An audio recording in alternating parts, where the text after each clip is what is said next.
Aux Comores, des élections municipales se sont tenues le 16 février 2025 sur l'ensemble du territoire national afin d'élire les conseillers municipaux des diverses communes. Dans la capitale Moroni et la région de Bambao, en général, les électeurs ne se sont pas précipités au bureau de vote. D'après les informations des médias locaux, la foule n'était pas au rendez-vous. Il semblait avoir une atmosphère paisible dans la capitale. Par exemple, à Maguioude, sur les 460 électeurs prévus, l'on n'a dénombré qu'environ 200 votants et une centaine dans un autre bureau. À Badianani, on comptabilise 247 votants sur 1029 inscrits après la fermeture des bureaux de vote. De nombreux citoyens ont estimé que ce vote n'a pas de réel enjeu selon les médias locaux.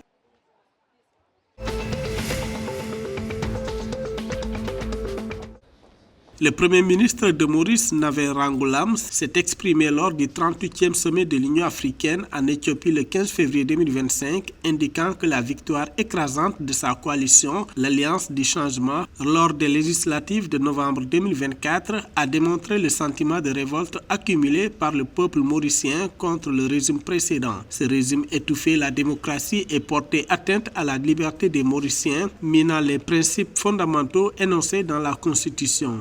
Selon Rangoulam, son gouvernement s'est engagé à restituer la dignité au peuple et à rétablir sa confiance dans la justice sociale, l'état de droit et les valeurs démocratiques. Naver Rangoulam a également remercié les États africains pour leur soutien indéfectible dans le combat concernant le dossier des Chagos.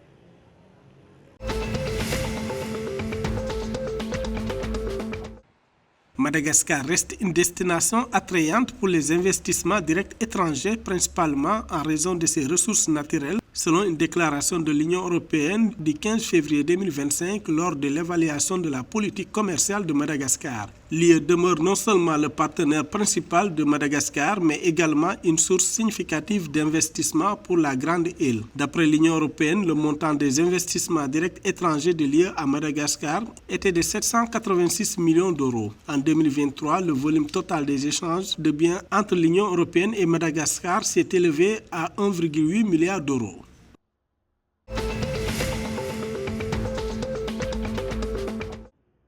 À Madagascar, la saison des pluies expose une vulnérabilité constante à Antananarivo, la capitale du pays. Depuis le 14 février 2025, des pluies intenses qui frappent la région Analamanga ont plongé plusieurs quartiers d'Antananarivo dans une situation d'alerte. D'après les responsables, le dimanche 16 février, la situation était alarmante avec 2564 personnes correspondant à 5060 foyers confrontés à la montée des eaux. Le district d'Antananarivo, Asimondrano, qui jouxte la Cisaoni, est celui qui subit le plus de dommages avec un total de 2545 individus affectés.